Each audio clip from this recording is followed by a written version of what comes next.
Hey guys, Theo here from the NARD Discord. We just wanted to do a quick tips and trips video to setting up AMS2 off the bat. The game does have some quirks that you want to work around just to make sure everything is working as it should and the game feels right off the bat, just to give it the best chance. The first thing we want to go into is just the bindings and wheel rotation.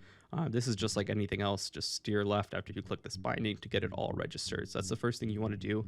If it does not pick up your inputs, which it has issues with sometimes, either restart your computer once or twice, and if that doesn't work, just change what USB port your peripheral is plugged into, and then it'll end up detecting. So that's a little bit tricky, but it's not too bad once you get it assigned, and you'll never have to do it again.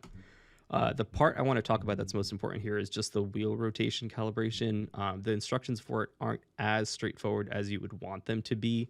So also, before starting, make sure you have the correct brand here for your wheel. You have like Thrustmaster, Fanatec, Logitech as options. So just set that up correctly, and then you go to calibrate wheel. So here it's showing to turn clockwise or counterclockwise to the max rotation. I'm going to include a clip here just off my phone recording the in-person wheel rotation, so it makes more sense. But okay, so you want to do maximum extent until it hits the end stops. So mine's at 900, which I recommend. Always leave it there. Sorry, I'm just going to hold my phone and the wheel here. So basically what you want to do is hold your wheel in that position while you're clicking the next button. Okay, so I click the button, my wheel's still in the same spot. Now you center it. Okay, so you see the screen says 0, and then you want to do 90 degree in either direction. So I'm going to go right, and I'm going to turn it until it says 900 exactly. So again, I'm going to hold my phone here with two hands. And then while it's 900, click the button. So there you go. The rotation is calibrated completely now. So you see steering range 100, steering lock 900. That's perfect. Okay, that's all calibrated. Next, what you want to do is just make sure basically that it's lined up to the cars that you're using. So you want to go to gameplay, display, cockpit wheel driver on. So you make sure that's displayed. I don't use this normally, but I just have it on now just so we could check our rotation. So give it a second to load here.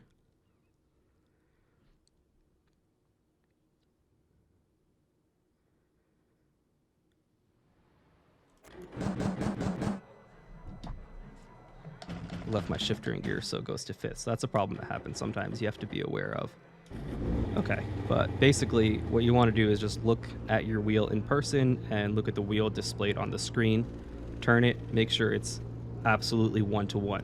Your wheel stops when the other wheel stops. When you're turned halfway or whatever degree percentage, you want to make sure it's totally in line. So once that's good, that means you calibrated it correctly.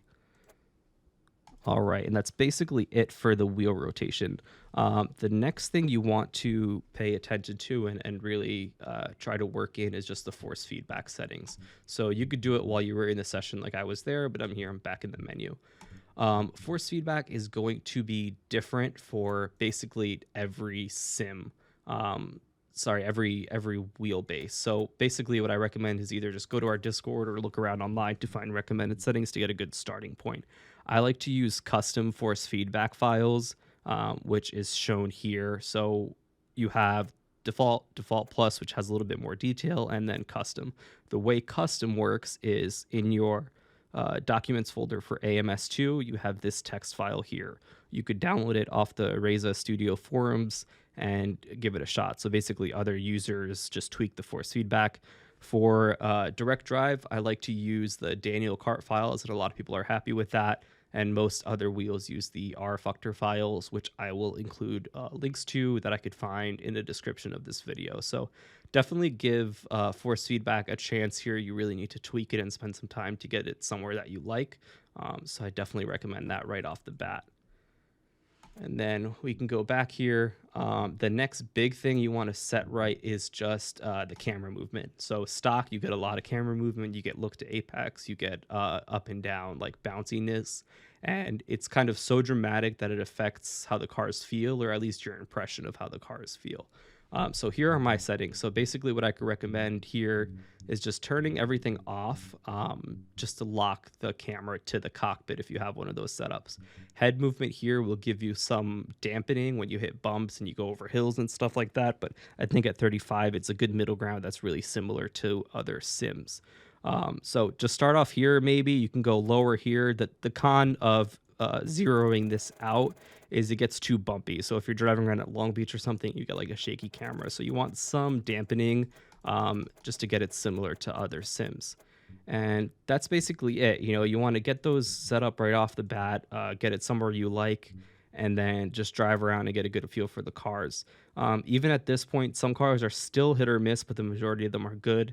If you want a good starting off point, definitely do some laps in the GTEs. The GT3s are good. GT1s and pretty much any open wheeler is great.